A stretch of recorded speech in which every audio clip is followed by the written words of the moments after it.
We're here in the workshops of Saint-Quentin-en-Yvelines, where Damien is busy assembling a LEAP engine turbine. He has worked for years here in the assembly department, so he's perfectly familiar with every part of every turbine. He could practically assemble them with his eyes closed. The part that Damien is assembling here are stage 2 nozzles for the LEAP engine.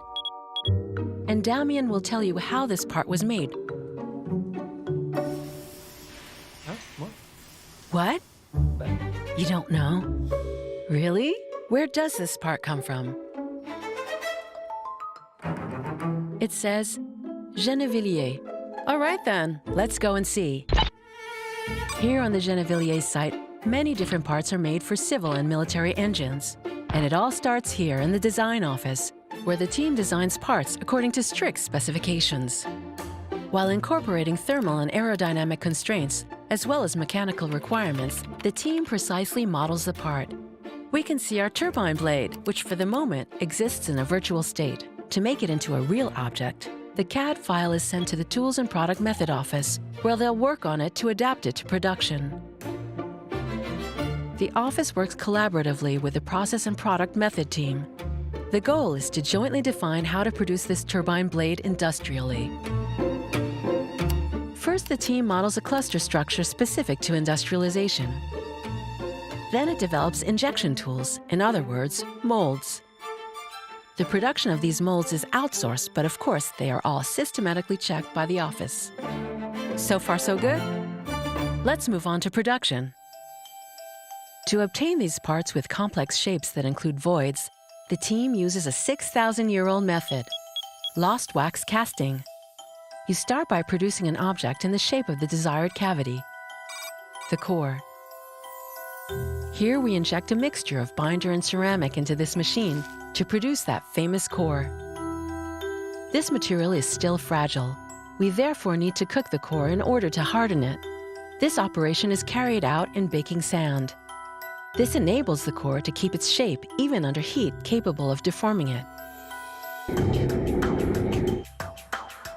Our core is now much stronger. All the cores are meticulously deburred and checked.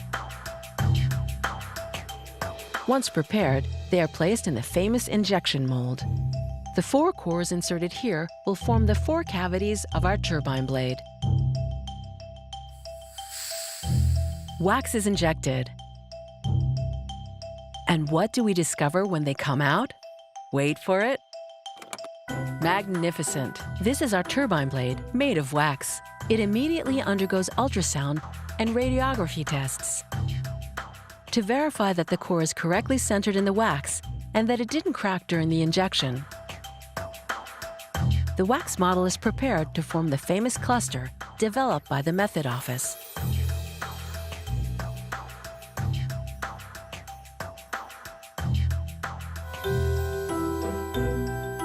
These clusters are taken for cleaning, which is essential to remove all traces of handling or release agent.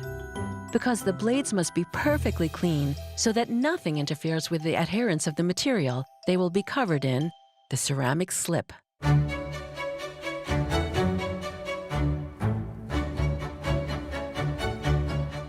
Slip is a kind of liquid paste.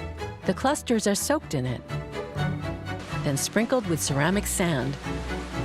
Once dried, the whole forms a crust.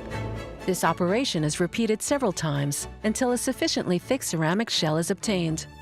Now we have to melt the wax that's inside. It's a delicate operation because the clusters are composed of wax parts encased in ceramics. The wax will expand in the heat, but not the ceramics. So to prevent the ceramics from cracking, the operation is carried out under pressure in an autoclave.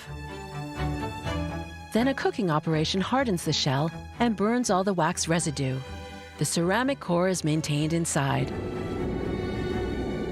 Now we need to check the impermeability of the shell in which the metal is going to be cast, with a non-destructive process, of course. So another radiography or ultrasound test? No? Really? With methyl blue solution, of course. The shell is filled with it, and the color will reveal the slightest defects by making them turn blue, like that little bit here, and right there. The compliant shells are then taken to be cast. Not quite yet, actually. So what do we have in here? Some references require preparatory wrapping, because when the metal is cast, upon reaching the edges, it starts to cool down, so to harden, and that can prevent an even distribution in the finest parts. Pre-wrapping ensures that the temperature is controlled for specific parts. So all good to go this time? The shells are ready, so we start to preheat. The metal is loaded and brought to the melting point. The preheated shell is put in position. Casting completed.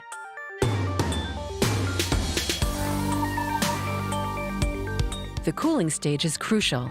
It's the precise control of the cooling process that gives the material its high-performance thermomechanical qualities. A cooling ring is used to control this phase of directed solidification. The metal retracts slightly, which causes the ceramic layer to develop cracks. It almost makes you want to shake it off to completely clear the part. In fact, that's exactly what happens during the shake-off operation.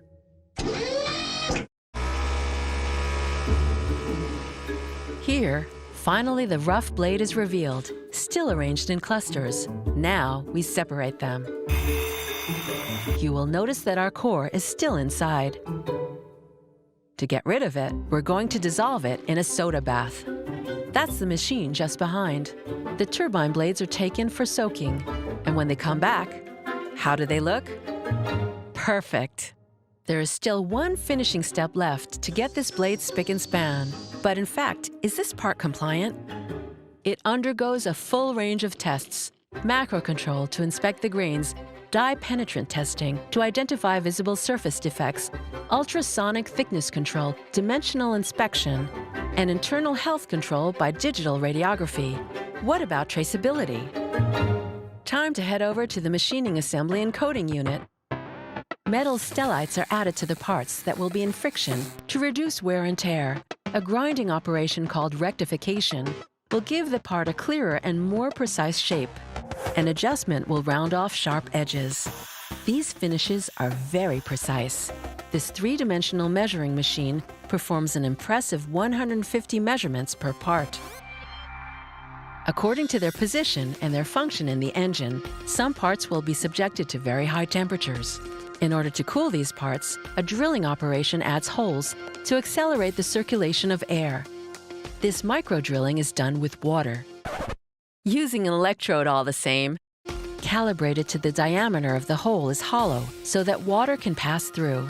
Seeing how fine the rod is, you immediately understand that the drilling action is not mechanical, but electric. Some parts are now going to be covered with several small complementary parts. These complementary parts are attached using a solder bead and then melted in the oven. The furnaces are also dedicated to heat treatments or thermochemical treatments, where the parts are finished off with an external coating. Here, finally, is our finished turbine blade. An airflow test, as well as penetrant and radiography tests, check the quality of the part. But before it goes off for delivery, this machine still performs some operations. Laser marking, adding a manufacturer's number, weighing, and in the final touch, the turbine blade's position in the box is photographed to ensure complete traceability. Now we're all done. The box is ready. All we have to do now is deliver it to Damien, our fitter in Saint-Quentin-en-Yvelines. Keep up the good work, Damien.